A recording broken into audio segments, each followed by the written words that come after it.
el otro día, bueno, nos hemos quedado, hemos visto varias cosas, ¿no? Hemos visto el tema de construcción dramática, ¿no? Hemos hablado un poco acerca de la estructura, de los actos, ¿no? Que tienen las películas, ¿no? En general, no solamente los cortos. Hablamos de esto, de los cuatro momentos que hay que tener como claros, ¿no? El inicio, el primer nudo, ¿no? Este segundo nudo, ¿no? Y el final, ¿no? Que era un poco como tener el inicio del conflicto, ¿no? Que yo le llamaba así primer nudo, ¿no?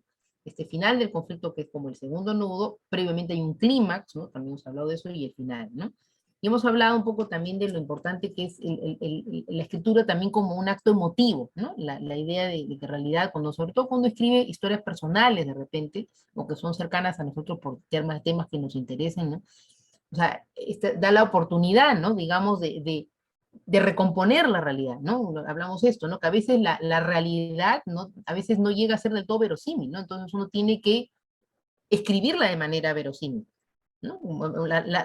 Las películas se parecen a la realidad, ¿no? Pero a veces la vida es como una malagua sin forma, ¿no? Muchas veces, ¿no? Y los conflictos a veces no tienen cuándo solucionarse, ¿no? Entonces, en cambio, las películas, todo tiene que ser como más chiquito y compacto, y todo tiene que pasar más rápido de lo que pasa en la vida real, y de repente eso que no tiene forma hay que darle forma, básicamente, en una película, ¿no? Entonces, eso se trata justamente estructurar, ¿no? Entonces, bien, temas que me quedan, digamos, por decirlo, porque como esto es muy breve, y esto teníamos tratando de hacer un resumen, ¿no? Digamos, cosas importantes, ¿no? Pues claro, lo que viene, digamos, a continuación, para los que sí están, digamos, escribiendo su tratamiento y van a llegar a guión, ¿no? Es el tema de los diálogos, de no redundar, ¿no? De la idea de no contar lo que ya vamos a ver, o contar lo que ya hemos visto, ¿no? Que puede ser también al revés, ¿no? Está el tema, digamos, del subtexto, que es algo que me quiero detener un poco a explicar. ¿Qué es esto del subtexto, ¿no? Que es algo a tener en cuenta el momento que vayan a dialogar, ¿no? Uno de los errores más grandes, digamos, cuando empezamos a guionizar, es que la gente suele imaginar, digamos, los diálogos como que de frente, ¡pum!, pasan las cosas, pero muchas veces la gente, de repente, hay no solamente el tema de que de repente no diga eso, sino que de repente se queda la persona sin poder decir nada, ¿no? De repente simplemente, a veces la angustia paraliza a las personas y no dices nada, o dices otra cosa. Una persona se puede poner nerviosa y de repente dice, ¿ya almorzaste? En vez de, digamos, de preguntar cómo estás, ¿no? Porque de repente está tan angustiada de que la persona esté mal, y que de repente dice una tontería, ¿no? Entonces, un poco a lo que voy es a eso, que piensen que a veces en la realidad las personas a veces no dicen lo que quieren decir. Esa es la idea del subtexto. Nos la pasamos todo el tiempo usando subtextos. A nosotros de repente tenemos, no sé, estamos sintiendo pésimos por dentro, estamos deprimidos, estamos tristes, ¿no? Pero vamos a ir permanentemente contándole a la humanidad, estoy triste, estoy deprimido, etcétera, etcétera, ¿no? O sea, normalmente la gente se aguanta esas cosas y se las guarda para adentro, y en realidad van de por la vida, digamos, hablando en subtexto, o sea, no diciendo a veces las cosas que realmente sienten, no diciendo exactamente lo que realmente, digamos, son en un momento dado de la vida, ¿no? Entonces, eso pasa mucho. Entonces, tengan eso en cuenta, ¿no? Digamos, cuando ustedes construyen a sus personajes, de repente la gente eso se comunica más, digamos, de una manera que no es, digamos, la honestidad, digamos, de sus sentimientos, pero a veces no es por mentira, no es por mentir, es para protegerse. La gente se protege de esa manera, ¿no? También a veces la gente lo hace para no herir, ¿no? Que de repente, si uno le dice en su cara a alguien una cosa terrible, de repente la gente a veces no se lo dice porque piensan que la otra persona se puede sentir mal. Entonces, eso es usar el subtexto, ¿no? Por ejemplo, situaciones yo qué sé, pues de ruptura, por ejemplo, una ruptura amorosa, ¿no?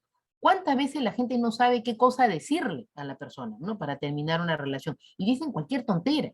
O al final terminan pasando los días y la gente no sabe cómo decir las cosas, ¿no? Cuando hay una cosa grave, sobre todo, la gente lo que puede decir fácilmente son las cosas no graves, ¿no? Si uno se levanta en la mañana, no sé, pues pásame la mantequilla o pásame el pan, las cosas normales de la vida nosotros las decimos sin ningún problema, pero las cosas más serias y más complejas, ahí donde la gente a veces no sabe qué decir, ¿no? O la gente, digamos, se corta mucho, ¿no? Con lo que tiene que decir, ¿no? Entonces, eso ténganlo en cuenta al momento de dialogar, ¿no? Que de repente la gente no dice, ¡pum!, de frente todo lo que tiene para decir, ¿no? Sino que la gente se demora, ¿no?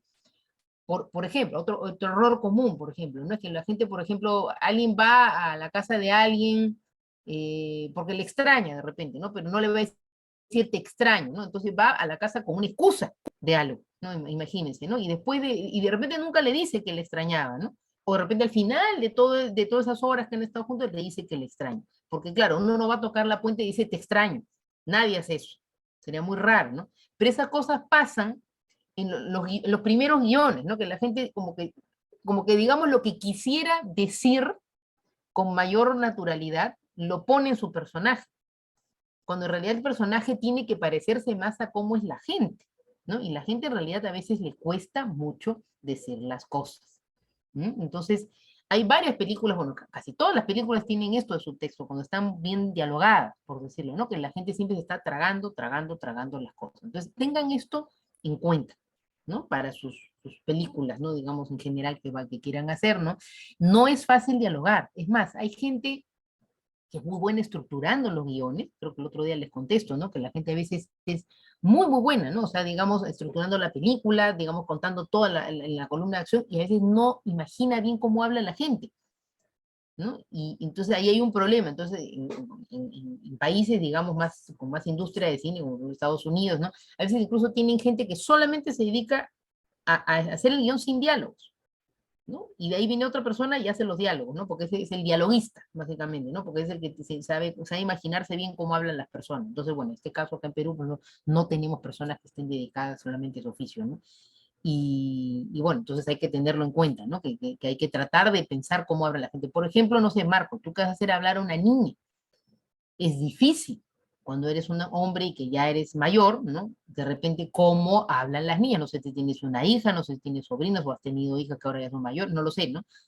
Pero no es fácil. ¿Cómo hablan las niñas? Entonces, de repente, para hacer tu guión, vas a tener que recurrir a una niña, ¿no? Para que lo lea y se sienta, a ver si la niña se siente cómoda con esos diálogos. Entonces, lo mismo, si de repente, no sé, tienen que hacer hablar a una persona muy mayor, de repente un anciano, y ustedes no están acostumbrados a andar con ancianos. Los ancianos también tienen una manera de hablar, ¿no? En fin, eso es oído, ¿no? O sea, es oído, es grabar a veces incluso a las personas, no sé si ustedes conocen a gente de una cierta edad o de ciertas características que tienen que ver con su película, a veces incluso uno puede grabarlos y de repente a ver cómo hablan, ¿no? Cuáles son sus modismos a la hora de hablar. Y algo importante también, ¿no? La gente a veces no termina las ideas. Es más, la mayor parte del tiempo la gente no termina las ideas. Los diálogos a veces empiezan con una cosa, el otro lo interrumpe y ya no vuelves a lo anterior. Entonces la gente a veces tiene como el deseo, digamos, en las películas de que todos los diálogos sean como también muy estructuraditos. Una cosa es la estructura a nivel digamos, de la acción y, digamos, cómo ordena uno las escenas y todo. Y otra cosa es el orden a nivel del diálogo. Muchas veces los diálogos quedan como un poco en el aire y la gente a veces interrumpe y ya no vuelves a lo anterior, ¿no? Entonces, ese es el tratar de hacer el diálogo lo más natural posible. ¿No? Pero entonces tengan en cuenta cómo hablamos, ¿no? O sea, escuchen al resto de gente también para que vean cómo habla, ¿no? El resto de personas, ¿no? Entonces, esa es la recomendación que les quería dar a nivel de diálogos de subtexto. Y para que vean hasta qué punto es importante, porque el diálogo, como dije el otro día, ¿no? Los personajes no se deben revelar a través de los diálogos, se deben de revelar a través de las acciones. O sea, los personajes se revelan a través de las acciones, no de los diálogos. Entonces, un personaje puede estar todo el tiempo hablando cosas que no tienen nada que ver con lo que vemos que hace, ¿no? Y eso es interesante, ¿no? Cuando nosotros vemos un personaje que en realidad está hablando, digamos, cosas así como neutras, ¿no? Pero vemos que hace unas cosas terribles de repente, ¿no? Digamos, en las acciones que hace como otra persona, ¿no? De la que nosotros vemos que está hablando, digamos, con el resto de seres humanos por ahí, ¿no? Recomiendo una película, Bella de Día, una película de Luis Buñuel, una película, bueno, de las tantas películas extraordinarias que tiene Luis Buñuel. Luis Buñuel, para los que no saben quién es Buñuel, bueno, él es un cineasta español, bueno, pero que él empezó haciendo su carrera cinematográfica en Francia, estamos hablando de una persona que ya murió, por supuesto, ¿no? Atrás en el tiempo fue todo esto, ¿no? Y luego terminó en México en toda la época clásica, ¿no? Y él ahí, digamos, hizo como digamos, la mayor parte de su carrera la desarrolló en México, ¿no? Y finalmente la última parte de su carrera otra vez volvió a Francia, ¿no? Él es el primer director surrealista de la historia del cine. ¿Eh? Hay una película que se llama Un perro andaluz, que fue la primera película surrealista en la historia del cine, pues si la quieren buscar por ahí. Pero bueno, en Bella de Día sucede una cosa interesante, ¿no? En Bella de Día es la historia de una mujer bueno, que está casada, digamos, con un médico y tiene una vida, digamos, completamente holgada, no tiene ningún problema económico así en París, ¿no? Pero claro, ella en la tarde, no en el momento de la tarde, ella va a un lugar donde se prostituye. Pero claro, nosotros nunca sabemos por qué hace eso, ¿no? O sea, es una cosa que en realidad te la deja así como un poco para que tú reflexiones y veas qué cosa es lo que ha pasado con esta mujer, ¿no? Que ella en realidad ella como que necesita ir a ese lugar, ¿no? Y luego llega a su casa y es una señora como cualquiera, ¿no? Entonces, claro, acá en la película nunca ella habla de toda esta situación, nunca ella habla de por qué hace esto, ¿no? O sea, los diálogos nunca van hacia esa vida secreta que ella tiene, ¿no? Entonces, todo está a un nivel de subtexto permanentemente, ¿no? Lo que revela cómo es ella son sus acciones, ¿no? Entonces, claro, hay un momento, ¿no? Digamos, en la película, ¿no? En el cual nosotros podemos intuir que ella tiene un trauma de niña porque algún hombre de repente abusó de ella. Y es un trauma no resuelto y que de repente por eso ella de alguna manera, el marido es buenísima persona, ¿no? Entonces ella como que busca de repente que alguien como que la trate mal, que la maltrate así como alguna vez la maltrataron en el pasado, ¿no? Entonces eso es como una pequeña explicación por ahí que se podría buscar, ¿no? Pero bueno, son películas eso, que están completamente, toda la película está a nivel de subtexto. Nosotros no sabemos nada de ella acerca de lo que ella dice. Ella siempre está hablando, no sé, que se va al tenis, que se va no sé dónde, no sé, hace su vida, pero nosotros vemos lo que ella hace, ¿no? Entonces ahí vemos que hay un problema, digamos, ¿no? En su vida, ¿no? Pero bueno, entonces esto es un poco para que tengan claro que los diálogos no tienen por qué ser extremadamente profundos, ni tienen que ser maravillosos, no. O sea, ustedes tienen que justamente jugar entre lo que nosotros vemos que hacen el personaje y de repente un diálogo que puede ser de repente muy superficial muchas veces. No importa, si nosotros lo que vemos que están haciendo los personajes revelan algo más interesante que de repente esa superficialidad, ¿no? Entonces, bueno, esas son mis recomendaciones a nivel de diálogo. No sé si tienen alguna pregunta acerca de esto. Una pregunta, disculpa, Rosana. En el caso del subtexto entre estos personajes, ayuda mucho para que el espectador entienda o tenga claro el subtexto dentro del texto o el poco texto. El contexto, ayuda el contexto, la situación, la atmósfera, la música, ayuda, es como un factor más para ese subtexto o no es necesario. Por ejemplo, yo quiero transmitir entre los personajes amor-odio, por ejemplo, ¿no? Otro corto, Ujú. amor-odio. Pero simplemente lo que ellos dicen es un rechazo hacia una comida que sabe que el otro no le gusta. Por Y supuesto. no le dice, ya, ok, entonces ese contexto hace también, lo lleva al subtexto, eso es un parte de ayuda, ¿sí? Claro, además que, pero piensen porque en la vida real es así. O sea, los divorcios no son porque no sé quién, que no sé quién le sacó la vuelta no sé cuánto, o sea, no es porque, no es por cosas así graves, ¿no? Sino a veces son porque alguien se desespera por la pasta de dientes, ¿no? Que uno lo aprieta por arriba, el otro lo aprieta por entonces al final el detonante nunca es lo que realmente es el fondo de verdad de la situación, ¿no? Por ejemplo, entonces a veces las familias o sea, no se pueden decir en su cara todo lo que piensan, ¿no? Pero de repente es eso, se pelean por un plato de comida, o no se ponen de acuerdo por si toman Coca-Cola o Coca-Cola, o lo que sea, ¿no? Entonces es como que el pleito es por una tontería. Suele ser así, que la gente cuando hay esta especie de amor-odio, la gente se pelea por una tontera, por algo superficial. Por eso les digo, vivimos a veces en un mundo de lo superficial que oculta, digamos, las cosas que están abajo.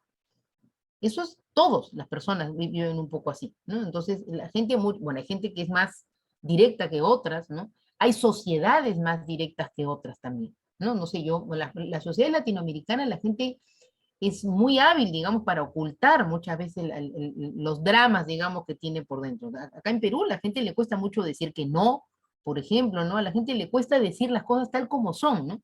Vas a una, no sé, pues vas a una sociedad, por ejemplo, como Alemania. En Alemania es terrible porque te espetan en tu cara todo, básicamente, ¿no? Entonces la gente dice, uy, pero qué directos son, pero bueno, son directos, pero te dicen las cosas, ¡pum!, ¿no? Y ya está, o sea, no están dando rodeos, ¿no? Y cosas así. Entonces es cultural también todo esto, ¿no? Entonces hay que pensar en eso, ¿no? Porque nosotros a veces tenemos referentes que son como gringos, ¿no? Son distintos en Norteamérica que lo que somos acá. Entonces piensen cómo es la gente acá, cómo se comporta la gente acá, ¿no? Cómo habla la gente acá, cómo oculta la gente las cosas acá y hablan de otras cosas y en el fondo están ocultando lo otro. ¿Mm? Entonces sí, por supuesto, eso se puede dar a un nivel de pelearse por una tontería. ¿no? Y no están diciendo realmente lo que está pensando uno del otro, ¿no? Porque no son capaces de repente herir, porque si todavía hay amor, como esto hay amor-odio, ¿no? Pero de repente hay amor, ¿no? Todavía, entonces, a veces la gente no le dice las cosas en la cara a la gente para no herir a la otra persona, ¿no? Pero se pelea por otra cosa, ¿no? Porque sí tiene ganas de pelearse con esa persona, ¿no? Entonces piensen en eso, ¿no? Porque eso es lo que hace interesante, digamos, las relaciones entre los personajes en las películas, ¿no? Es una cuestión de poderse pensar cómo observen a la gente, ¿no? O sea, para hacer películas hay que observar bastante a la gente, también ver cómo se comportan unos con los otros, ¿no? Bien, de los diálogos me tengo que pasar al tema del sonido.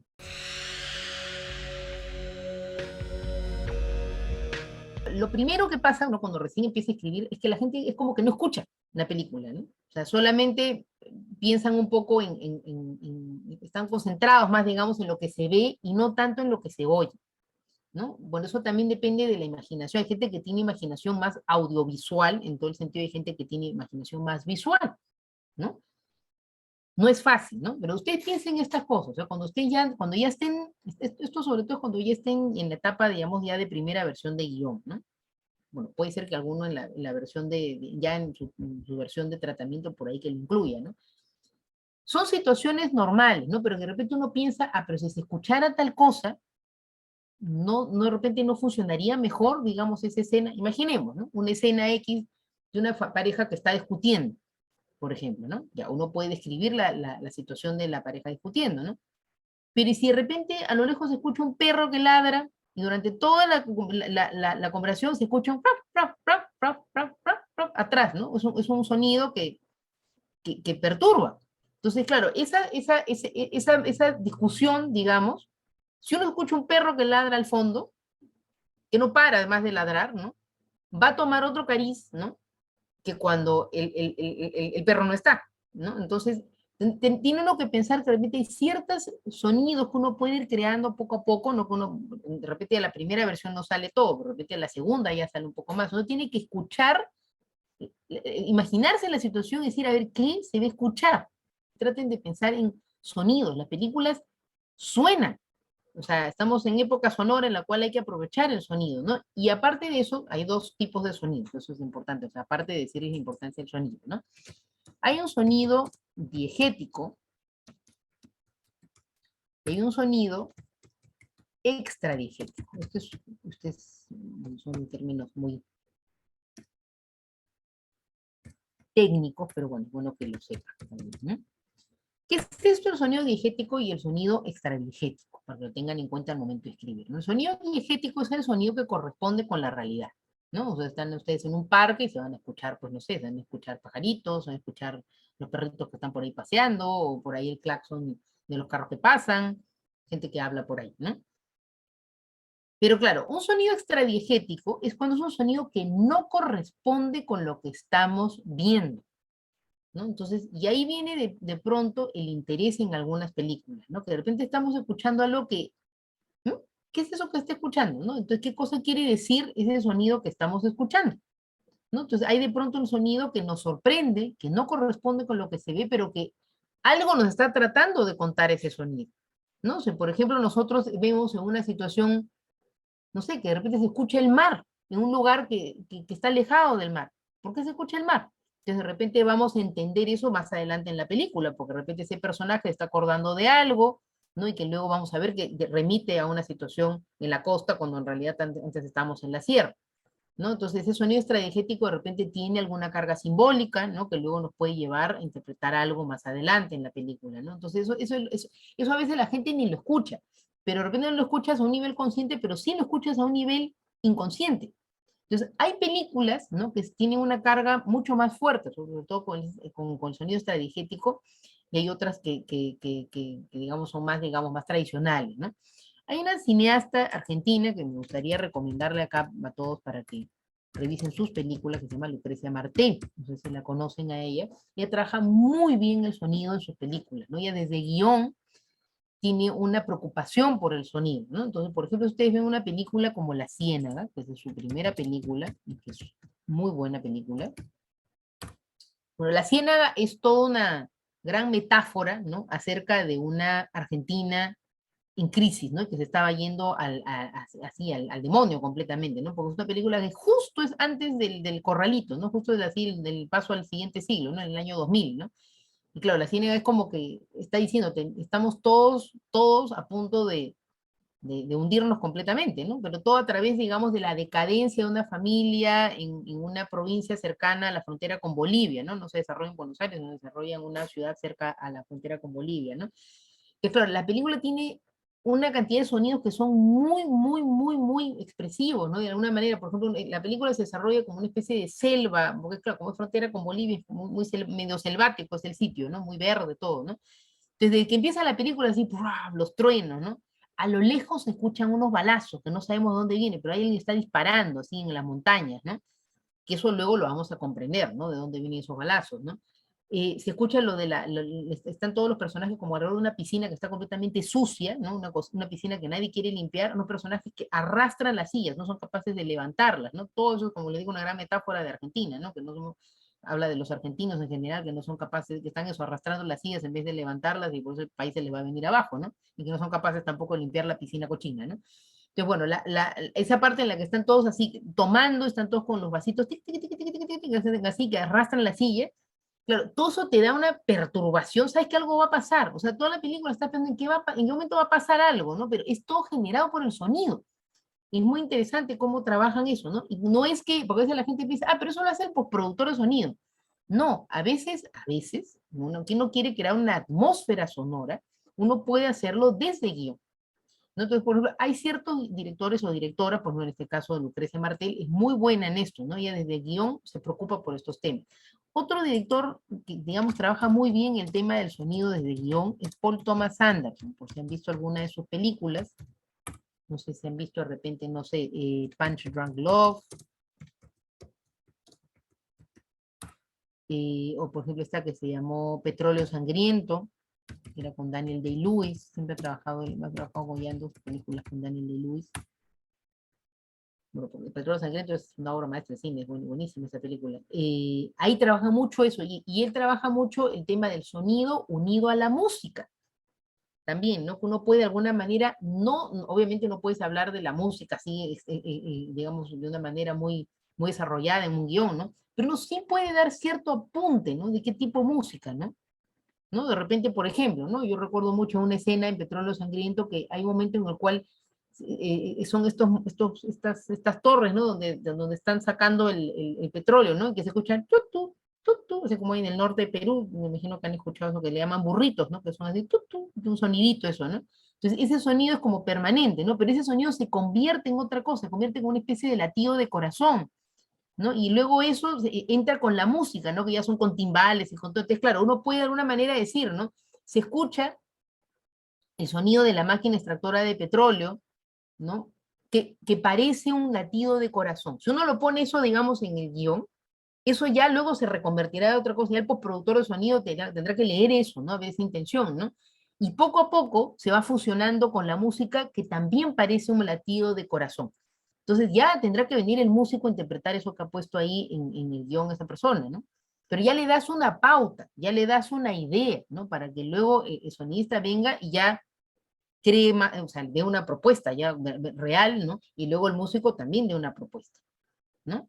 Otra película, por ejemplo, interesante para ver estos temas, ¿no? Por ejemplo, en Cinema Paradiso, que me imagino que le han visto varios, porque es una película muy conocida, me pongo un ejemplo así de película muy conocida, ¿no? Cinema Paradiso, por ejemplo, tiene una cosa bien interesante con unas campanitas, o sea, desde que empieza la película, y esto es, acá viene ese tema de la elaboración simbólica en las películas, ¿no? Que es como motivos, ¿no? Que se desarrollan en la película, ¿no? O sea, ciertos motivos, ¿no? Ciertos temas que se desarrollan, ¿no? Por ejemplo, esa película de Cinema Paradiso, hay todo un tema con las campanas, pero es de principio a fin, ¿no? Yo les pongo esto para que ustedes revisen la película, porque en este curso no da tiempo, pues, de ver la película y todo eso, ¿no? Pero para que la revisen, ¿no? Por ejemplo, ni bien empieza la película, el personaje de Totó, ¿no? Adulto, no sé si recuerdan la película. ¿Han visto la película? De repente muchos de ustedes sí la conocen. Sí, algunos sí, no sé si todos, pero bueno. Entonces, el personaje de Totó al inicio de todo él llega a la casa, ¿no? Y le cuentan que se está, bueno, y se escucha como esas campanitas, tiqui, tiqui, tiqui, tiqui, unas campanitas que están como, esas que se ponen en los patios, en las terrazas, ¿no? Y como una tormenta, ¿no? Se escucha así como que empieza ya a llover, ¿no? Y está ahí las campanitas, ¿no? Entonces, claro, a él le cuentan que se ha muerto Alfredo, ¿no? Alfredo, que era esta persona, ¿no? Que él quería tanto, ¿no? Que era el proyeccionista del cine en el que él aprendió, pues, a amar el cine, ¿no? Por decirlo, ¿no? Cuando está chiquito, ¿no? Entonces su pareja le dice eso y él se va, le dice, duerme, duerme, ¿no? Y se da la vuelta, ¿no? Y es el momento en que empieza el gran flashback de la película, porque toda la película es un gran flashback, ¿no? Digamos, de él, que en ese momento empieza a recordar su infancia donde conoció a Alfredo, ¿no? Entonces, claro, en ese momento se escuchan tin, tin, tin, tin, tin, tin, las campanitas sobre su cara, ¿no? Y de pronto, chuf, así la tormenta y ¡pum! Pasamos, ¿no? Al momento en el cual estamos en una misa, ¿no?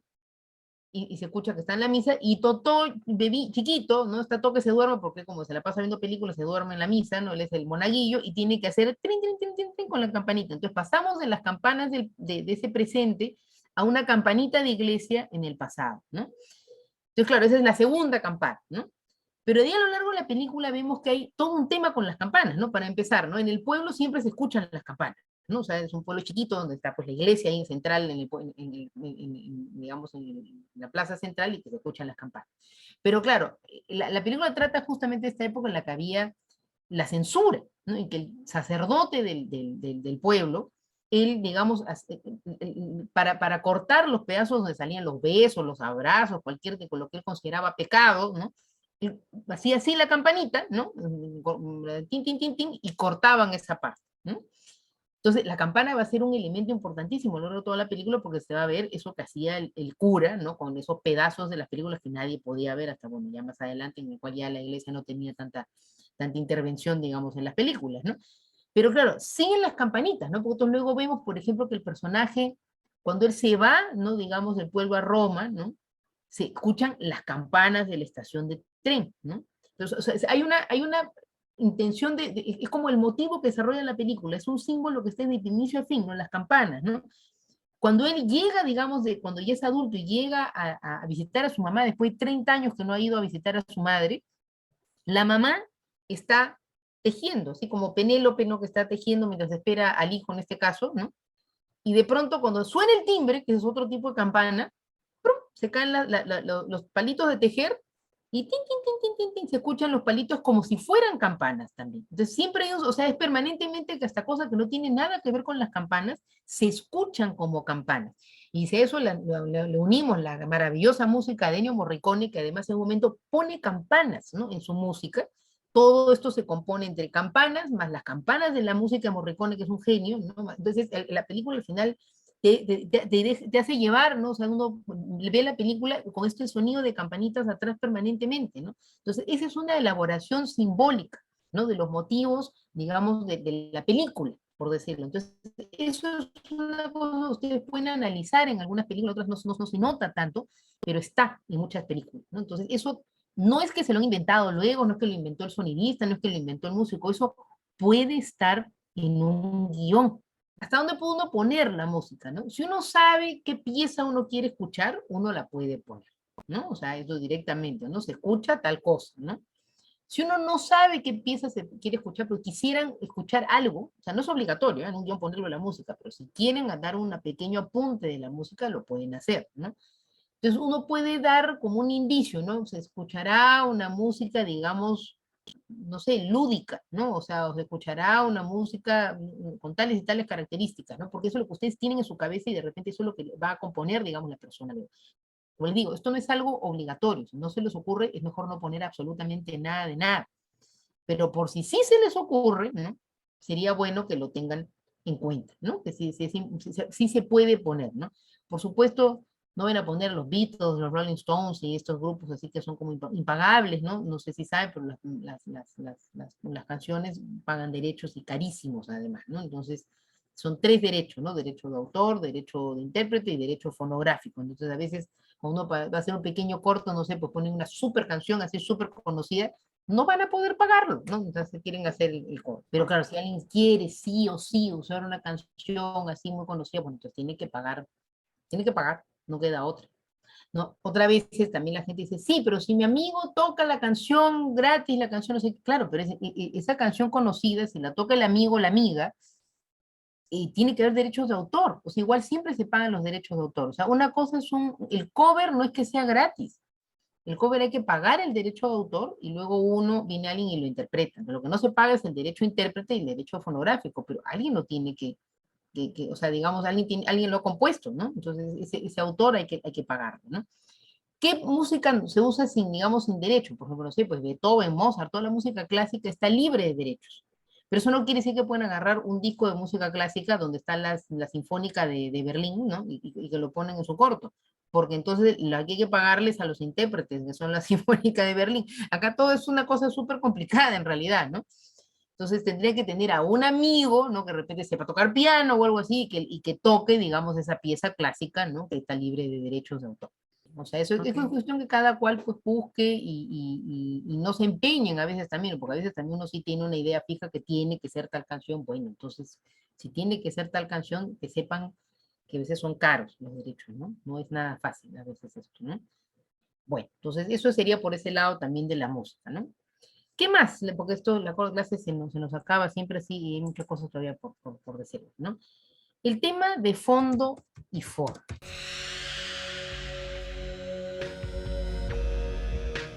Vamos a ver, ¿no? Entonces es algo más que ya es, digamos, para cuando lleguen también a la etapa de guión, ¿no?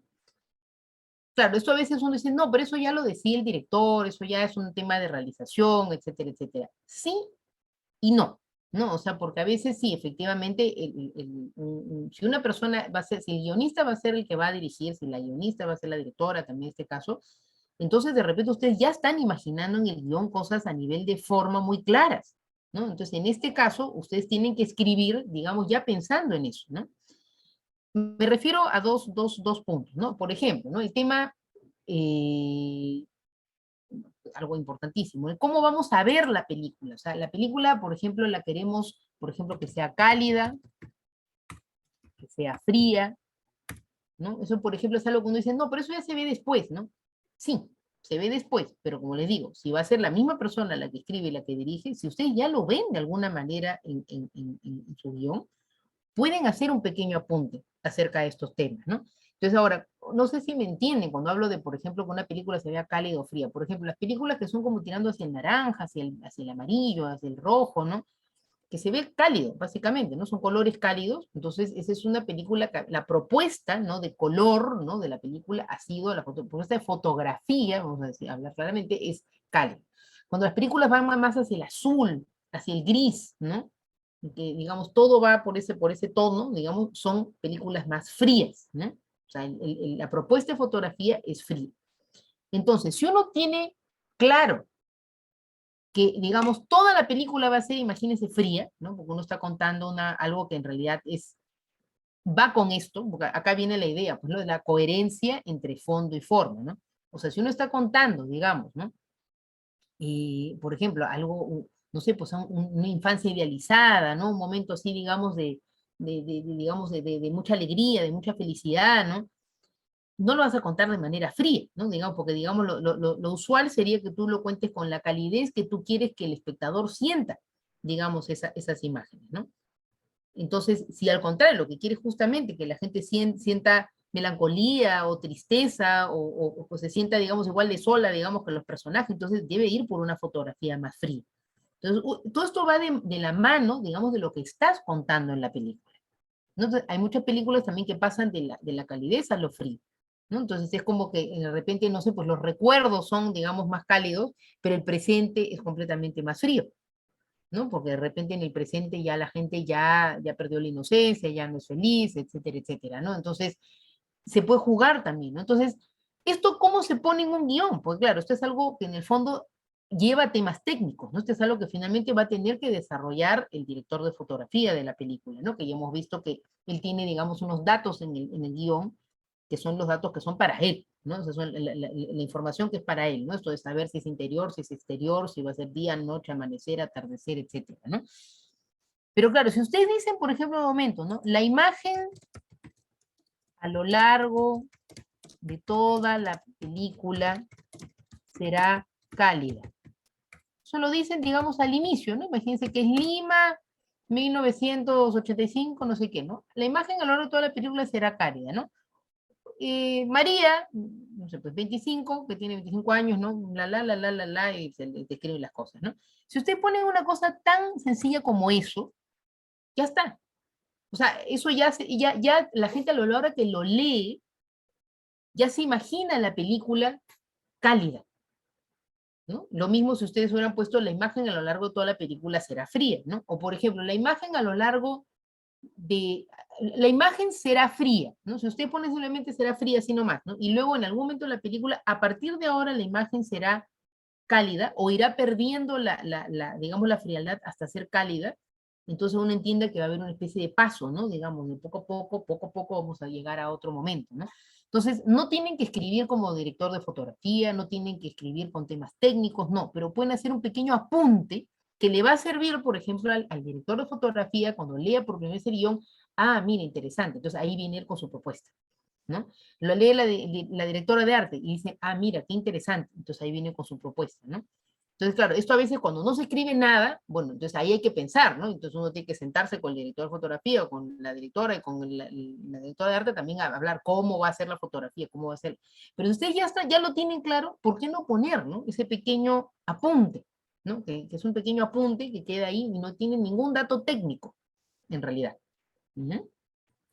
Lo mismo, por ejemplo, también para, ¿cómo se imagina uno una película? Con una imagen estable, eso quiere decir que va a estar la cámara en un trípode, por ejemplo, ¿no? Porque, ¿cómo son las imágenes? Vamos a poner acá, ¿no? La imagen será estable, o la imagen será inestable. Normalmente no se pone nada cuando la imagen será estable. Yo ahorita lo estoy poniendo acá porque de repente hay un cambio, ¿no? Si ustedes simplemente se imaginan la película, digamos, de una manera más convencional, no digamos con una cámara siempre en un trípode, ¿no? Entonces no ponen nada, ¿no? Pero si se imagina una película con cámara en mano, que todo el tiempo, hay varias películas que están así, ¿no? Que todo el rato está como moviéndose, ¿no? Que es una imagen muy inestable, ¿no? ¿Por qué? ¿Por qué? Porque están llevando al hombro la cámara, la famosa cámara en mano en realidad no es en mano, ¿no? Es una cámara al hombro, ¿no? Entonces, claro, vibra esto, ¿no? Entonces, ustedes podrían poner, la imagen será inestable y fría a lo largo de toda la película, por ejemplo. Entonces, esos son detalles. Entonces uno se imagina, ah, va a ser con cámara en mano, va a ser con cámara al hombro, ¿no? Y va a ser así con tonos medio azules. Ya está. Entonces, con eso ya ustedes dan un detalle, digamos, porque uno de repente se imagina así la película, ¿no? ¿Cuándo es que uno utiliza ese tipo de recursos? También tiene que ver con el tema de la película, ¿no? Yo ahorita les pongo un ejemplo de una película para que busquen por ahí, ¿no? Por ejemplo, una película como Fish Tank. Fish Tank es una, uy, perdón, Fish, extraordinaria película, de una directora que se llama Andrea Arnold. Es una directora inglesa, ¿no? Es una de las mejores directoras inglesas que hay. Y bueno, esta película Fish Tank, por ejemplo, trata de una adolescente con una vida completamente inestable, con una madre que no la quiere, un montón de problemas que se mete, en fin, es una adolescente en vida inestable, ¿no? Entonces, toda la película es así, pues como tirada un poco al frío, un poco el ejemplo que estoy dando ahorita, y la cámara está completamente, digamos, siempre como persiguiéndola en mano. Entonces, si tú lo que quieres es mostrar inestabilidad, digamos, en tu personaje, ¿por qué no también hacerlo a nivel de forma? Estas son cosas, digamos, que a partir de la posmodernidad en adelante, decía, por ejemplo, el Hollywood clásico, jamás en la vida iban a llevar una cámara en la mano, para empezar, porque era imposible cargarla, eran unos aparatos gigantescos que no había manera de cargarlo. Recién a partir de los años 60 es que ya empiezan a sacar cámaras más pequeñas, que eran las que se usaban más en documentales, pero las empiezan a utilizar en las ficciones, ¿no? Entonces, es el momento en el cual por fin se ve a veces este juego, digamos, de inestabilidad, ¿no? Y ya a partir de los años 70 en adelante esto es algo más común, sobre todo más a partir de finales del siglo XX, ¿no? Que ya hay una propuesta clarísima, ¿no? De inestabilidad, ¿no? Para crearte a ti inestabilidad, al espectador se le perturba, digamos, ¿no? Esto es algo que en la etapa clásica no se hacía nunca se le perturbaba al espectador, pero a partir de la modernidad en adelante ya es normal perturbarlo, ¿no? Con cámaras que se mueven, que te marean, etcétera, etcétera, ¿no? Entonces, si uno quiere contar una situación de inestabilidad, entonces puede ser, ¿no? Que de repente una forma posible sea a través de una imagen inestable. ¿no? Que ya eso lo resolverá el director de foto, el operador de cámara, cómo va a hacer esa inestabilidad. Eso ya no es nuestro problema, ¿no? Como guionista no es nuestro problema, pero si tú lo sugieres, ya uno se puede imaginar este vértigo de repente que va a crear, ¿no? Ahora, no siempre las cámaras que se mueven son inestables. Existe también, esto es un dato técnico, ¿no? Existe el Steadicam, ¿no? Que justamente su nombre lo dice, ¿no? Que es como una cámara que da estabilidad, ¿no? Que eso es una cámara que va como en un arnés, entonces se mueve detrás del personaje, pero fluye todo bonito, ¿no? Es una imagen que, digamos, se ve como estable, a pesar de que se ve como que persiguen, ¿no? A los personajes, ¿no? Entonces, eso es un poco para que sepan que existen dos tipos de cámara, digamos, que uno puede llevar mientras camina, ¿no? Y puedes crear diferentes tipos de sensaciones, ¿no? Yendo también a este tema de forma, ¿no? Unida al fondo, ¿no? También, porque no hemos visto todos en este pequeño taller el tipo de planos, todo esto, ¿no? Porque hay distintos tipos de planos, ¿no? Pero no les he querido decir mucho los nombres para que no tengan la tentación de ponerlos en el guión, ¿no? El tema de poner, por ejemplo, primer plano, ¿no? O plano medio, ¿no? Plano, vamos a poner acá todos los tipos de plano, ¿no? Plano americano, plano entero, plano general,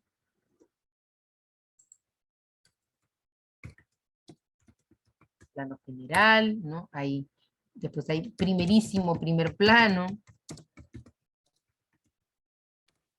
gran plano general, ¿no? También.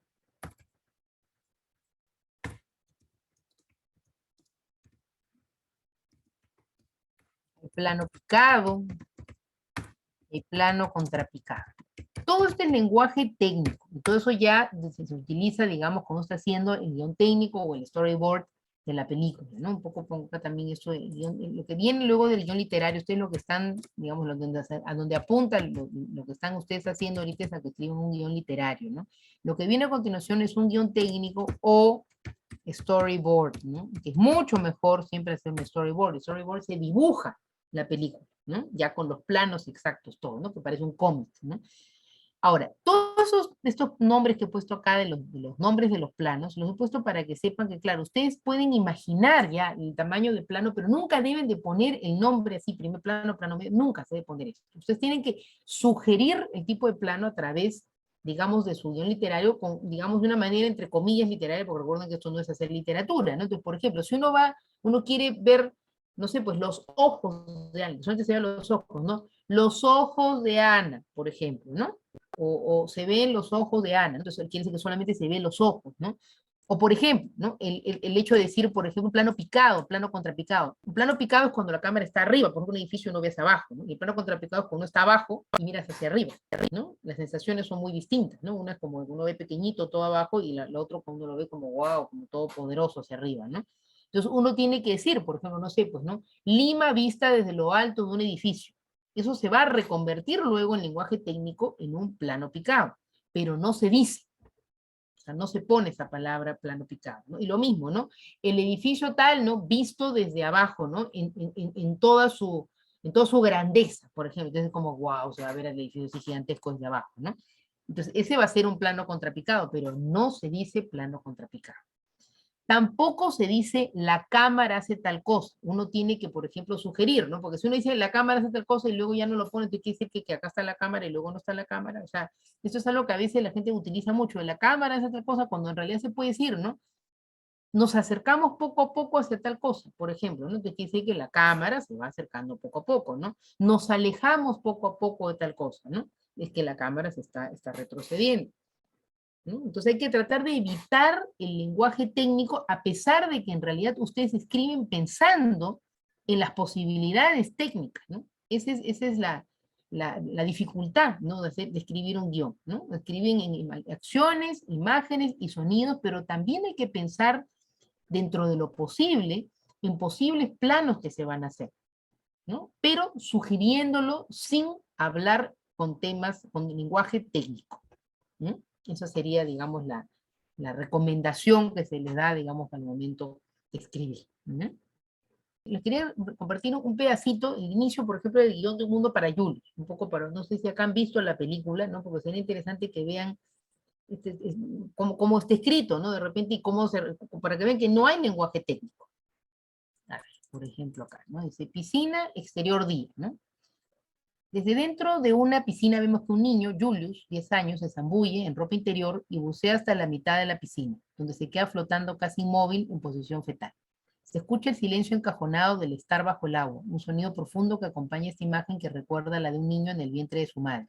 Sobre ella, los créditos iniciales y el título de la película. Luego, esta imagen se funde a una del fondo del mar. El niño va desapareciendo de a poco, seguimos aguas turquesas parecidas al agua de la piscina, pero con fauna y flora marina. Sobre la imagen del fondo del mar, se lee lo siguiente. Hemos nacido pasajeros de primera clase, pero a diferencia del reglamento de los grandes barcos, aquello parecía prohibirnos las terceras clases. Roger Balán Bomás. Casa Palacio, puerta principal, exterior día. Lima, 1954. Es un entierro fastuoso en un día gris de invierno. El ataúd sale por la puerta principal del palacio, cargado por unos jóvenes afroperuanos uniformados. Hay muchas personas presentes, todas muy elegantes, y en la puerta también están todos los empleados de servicio de la casa vestidos de negro, viendo cómo el cortejo sale de la casa. La familia está a la cabeza. Susan, una mujer linda de unos 30 y tantos años, alta, rubia, un poco demacrada, con lentes oscuros. Santiago, 12, y Bobby, 11, los hermanos mayores de Julius, muy guapos, serios y con aire distraído. Julius, 4, un niño blanco de pelo y ojos castaños, de mirada viva, con expresión de no entender nada a su alrededor, de la mano de Vilma, su ama, una mestiza hermosa de unos 25 años, y Cintia, la hermana de Julius, 7, de la mano de su ama, Berta, una mujer anciana. Voiceover, Julius, 10 años, en ese momento era el niño. Es así como quiero empezar esta historia, con el entierro de mi padre, al cual asistieron el presidente, senadores, diputados, embajadores, en fin, todos esos personajes importantes que gobernaban el Perú en esa época, aunque eso yo aún no lo sabía. Julius juega con el uniforme de su ama y ella entonces lo carga. Julius juega con el pelo de Vilma, la despeina. Ella le habla en voz muy baja, con cariño. Julius, quédate quietecito. Julius la mira con cariño, le sonríe y sigue jugando con el pelo de Vilma. Luego echa su cabeza sobre su hombro. Casa Palacio, hall de entrada, salón, comedor, pasadizo, segundo piso, interior noche. El hall central de una casa palacio de inicios del siglo XX, desde donde vemos unos salones y un comedor elegantes, una araña y unos vitrales hermosos que adornan el segundo piso. Y en el segundo piso nos encontramos un pasadizo en forma de U, desde donde vemos el hall central de abajo y donde también apreciamos el vitral en toda su grandeza. Avanzamos por el pasadizo y vemos a Julius, 4, en la puerta de su habitación, con un juguete en su mano semi escondido, viendo expectante lo que está sucediendo. Julius camina hacia la esquina del pasadizo y sin que nadie lo vea, observa una puerta donde hay varias personas hablando en susurros, una enfermera, un médico y Celso, el mayordomo, mestizo de unos 30 años, que recibe órdenes.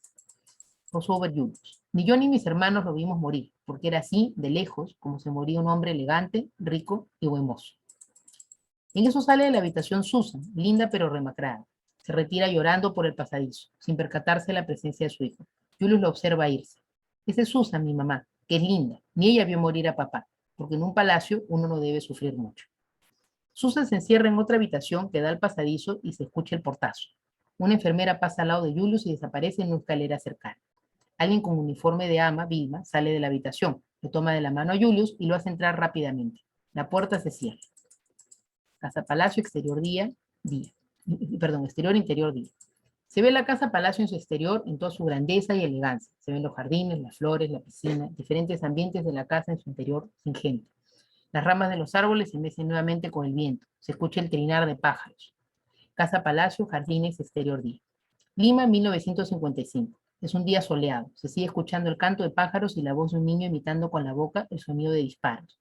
Cynthia está escondido detrás de un árbol, como parte del juego. Vilma observa el juego sonriente desde un banco y al lado de ella, Berta teje algo. Julius está metido dentro de una preciosa carroza, disfrazado de cowboy. Con una pistolita de juguete en la mano, juega a perseguir a los mayordomos, Celso y Daniel, mestizos de unos 30 años, que fingen estar montando a caballo por delante de la carroza. Voiceover Julius. Un año después, en la época en la que me creía el llanero solitario, convertí en una diligencia la carroza de mi bisabuelo que había sido presidente de la República, y ya no recordaba el rostro de mi papá. Julius le pone balas a su pistola y apunta desde la ventana de la carroza, haciendo más sonidos con la boca que imitan disparos. Celso y Daniel se hacen los muertos, cayendo al suelo. Yuju, están muertos. Vilma, Vilma, se han muerto, como papi. Julius sopla el cañón de su pistola, despreocupado. Casa Palacio, salita cine interior. En una salita de la casa, acondicionado para ver películas proyectadas sobre una pared, Julius, Cynthia, Vilma y Berta son iluminados por la pantalla en la oscuridad. Están viendo una película de vaqueros. Se escuchan los balazos y los gritos de los indios.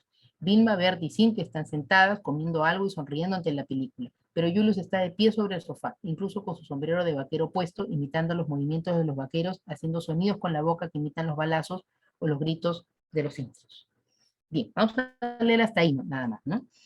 Bien, como ven, acá no hay datos técnicos, ¿no? Para nada, ¿no? Son todas acciones, ¿no? De los personajes, ¿no? Dentro de es más, y luego, si ustedes han visto la película, no sé si quieren les pongo ahorita ese pedacito, ¿no? Pero no quedó exactamente igual algunas cosas, ¿no? Porque, por ejemplo, acá yo había pensado de que hablaran, digamos que hablara Vilma con Julius, al final no habló. En un principio iba a ser la voz del niño, al final se decidió que fuera la voz de Julius adulto. Bueno, eso fue una cosa que yo estuve en cada versión que hacía, yo cambiaba, es el tema de la voz over, lo tuve hasta el momento de la edición, lo iba cambiando, ¿no? Eh, Esto de acá, por ejemplo, al final nosotros hicimos como, utilizamos todo esto que se había filmado de la entrada de la casa, lo hemos puesto en otra manera, ¿no? La hora que editamos, digamos, no fue exactamente así como está acá, ¿no? Pero parecido, pero no era exacto. Entonces eso ya es, digamos, la reescritura que se hace luego en el momento de la edición. Entonces uno escribe un guión, uno llega a rodaje y va a pasar otras cosas, ¿no? Entonces al final no se van a dar las cosas tal como están en el guión, ¿no? Y luego cuando uno llega a edición, es como la última reescritura de la película, ¿no? Que uno la hace basada en el guión, pero luego se pueden hacer transformaciones, ¿no? No sé si quieren ver este pedacito en la película, de repente para que vean en qué se convierte esto.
Es así como quiero empezar esta historia, con el entierro de mi padre. Asistieron el presidente, senadores, diputados, embajadores, en fin, todos esos personajes importantes que gobernaban el Perú en esa época, aunque eso yo aún no lo sabía.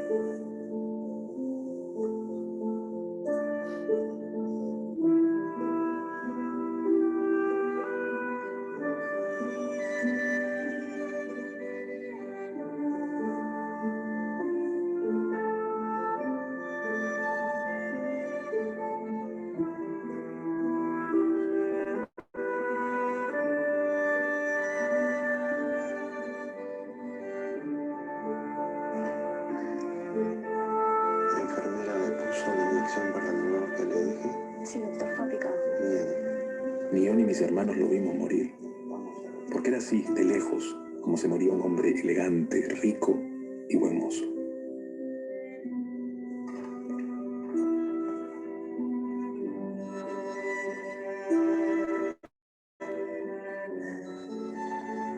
Ni mi mamá vio morir a papá, porque en un palacio uno no debe sufrir mucho.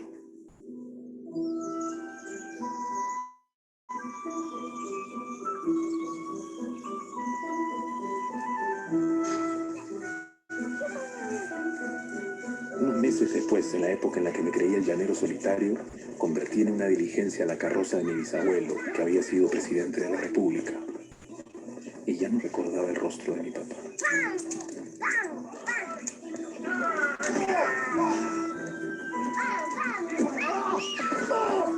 ¡Yojo! ¡Están muertos! ¡Vilma, Vilma! ¡Te han muerto papi! Con cuidado.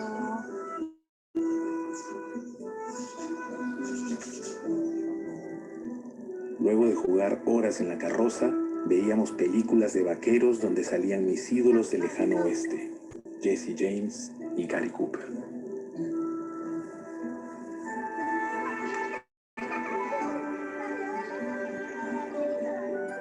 En la noche cenaba en el comedor de niños, donde descubrí que Vilma era de Puquio y que su papá no era un inca. Siempre aprendí algo nuevo en el comedor de niños.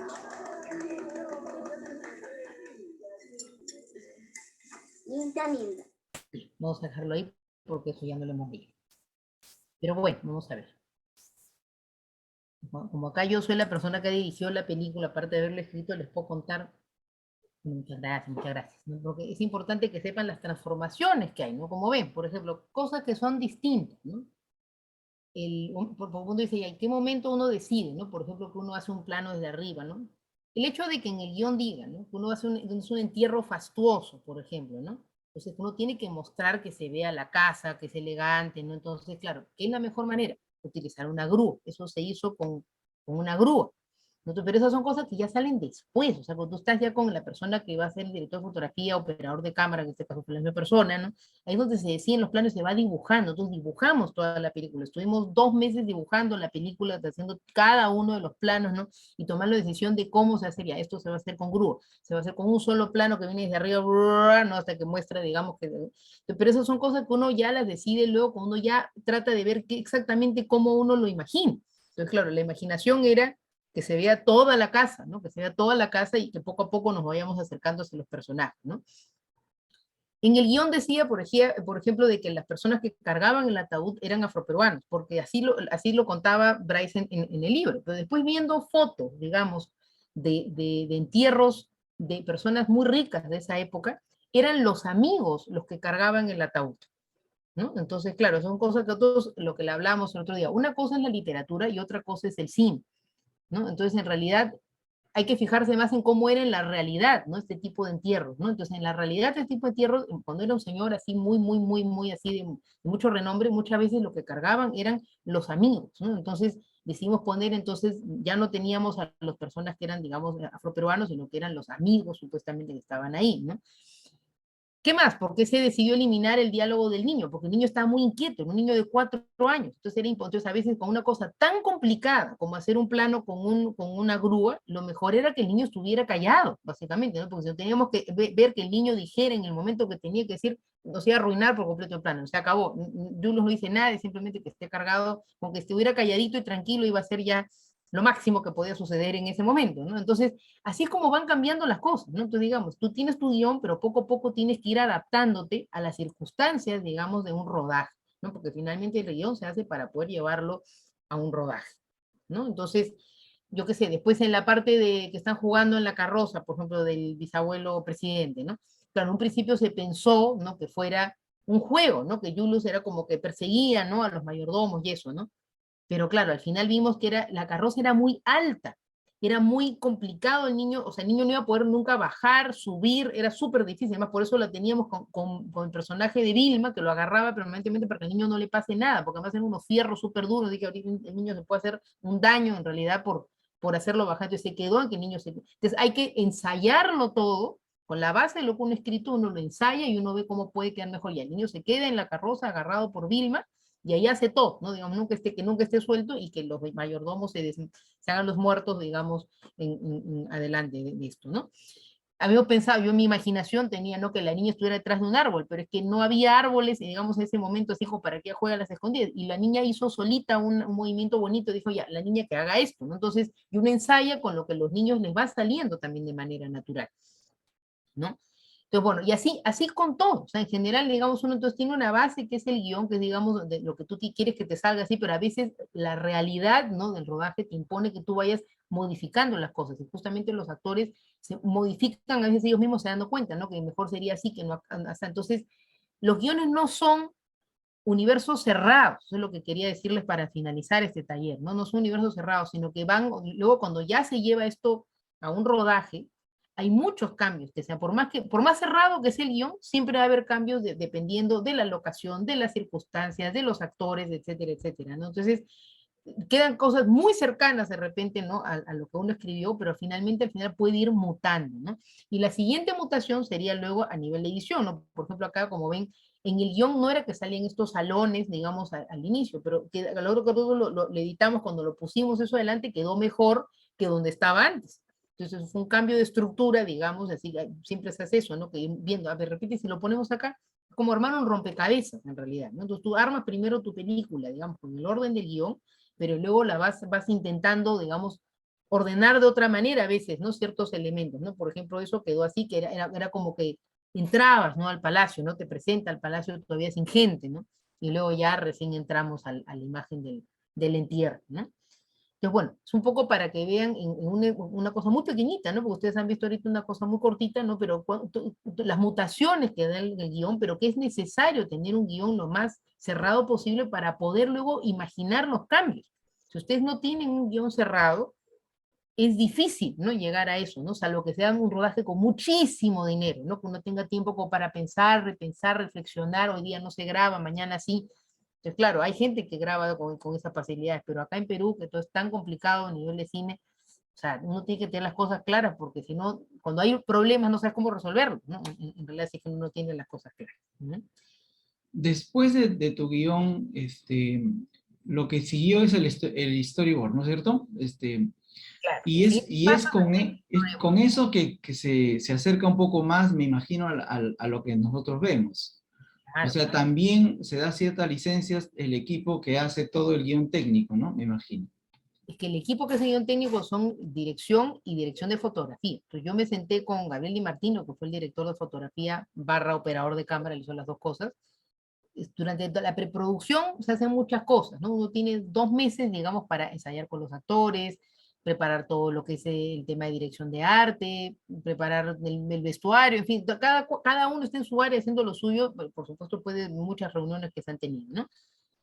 Pero claro, una de las tantas cosas que hay que hacer es sentarse a hacer ese storyboard, o sea, dibujarlo. O sea, yo tengo un cuaderno así gigantesco con todos los planos, tal como lo ven ahí, ¿no? O sea, se decidió, ¿no? Se va a ver así, te dibujé el plano desde arriba, todo, ¿no? Se va a hacer con una grúa, que va a ser en un solo plano, todo esto hasta llegar así, ¿no? Después se van a hacer planos de la niña, esto, el otro. Ustedes, todo eso está dibujado,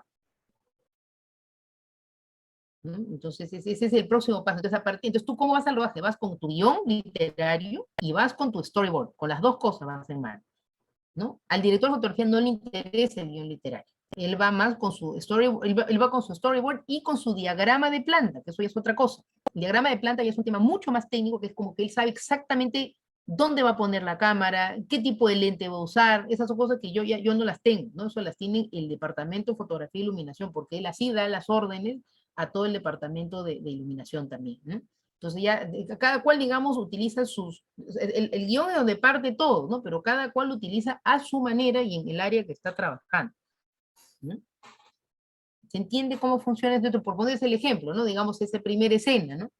En esa primera escena, por ejemplo, vestuario, tenía que tener el guión, sabía que ese día iba a tener que conseguir abrigos, esto, el otro, que el sombrero, que la no sé qué, o sea, tenía que tener listo absolutamente toda la ropa que iba a tener que usar, sobre todo Susan, ¿no? Que el personaje de la mamá de Julius era la que tenía que estar siempre elegante y todo, ¿no?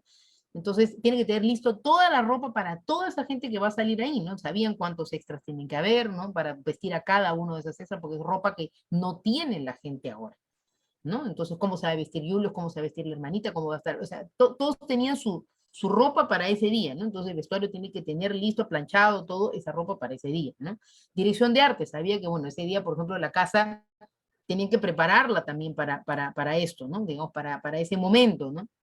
Y así con todos, ¿no? O sea, todo el mundo prepara las cosas para ese momento, ¿no? O sea, para esa escena, ¿no? Entonces la gente tiene su guión y tiene ahí todos sus apuntes, pero de su área, ¿no? así como se trabaja, por áreas, por decirlo, ¿no? ¿Vestuario y maquillaje van juntos? Aquí no. En la película vestuario y maquillaje van juntos. No. A ver, dirección de arte engloba varias cosas. Engloba todo lo que es la puesta en escena, básicamente lo que es la escenografía, ¿no? Pero también engloba vestuario, maquillaje y peluquería, ¿no? Entonces, la jefa de maquillaje y la jefa, digamos, de peluquería dependen de dirección de arte, ¿no? Entonces, y vestuario también depende de dirección de arte, ¿no? Entonces, digamos, es como que son áreas que cada cual tiene su jefe, pero a su vez tienen el gran jefe que es dirección de arte. En este caso fue una mujer, fue Susana Torres, él fue la directora de arte, ¿no? Entonces, ellos hacen lo suyo, pero tiene que venir la directora de arte a dar el control final, ¿no? Digamos, esto, que a su vez todo eso ya se conversó conmigo hace tiempo, ya, o sea, es así, ¿no? Es como que las reuniones son siempre con las cabezas de área, ¿no? Y a partir de ahí, digamos, cada cual trabaja y de ahí van preguntando, se va luego, antes del rodaje, pues todo el mundo ya sabe que se elige, ¿no? Julius va a tener esta ropa aquí, esta aquí, Susan va a tener esta ropa aquí, aquí, es como se va, o sea, va a estar tal peinado, con tal maquillaje, todo es una cosa hecha antes de rodar, nada se decide en el rodaje ya todo tiene que estar decidido, ¿no? Están saliendo temas ya de realización, pero está bien que lo pregunten, ¿no? Para que sepan para qué sirve el guión, en realidad, ¿no? Porque el guión es para esto, es para que finalmente uno pueda llegar a un rodaje, ¿no? Traten de llegar hasta el proceso final, ¿no? Y bueno, y ojalá que algún día puedan realizar sus cortos, ¿no? Porque en realidad un guión no tiene ningún sentido si es que no se realiza, ¿no? Es la pura verdad, ¿no? Ese es el destino final debe ser eso, ¿no? Que se pueda realizar, ¿no? Pero que sepan que no es fácil, ¿no? Hasta un corto es difícil en realidad de realizar, ¿no? Bueno, chicos, chicas, entonces nada, nos despedimos. Bueno. Muchos saludos. Gracias. Muchas gracias. Muchas gracias. Muchas gracias. Gracias a todos. Chao.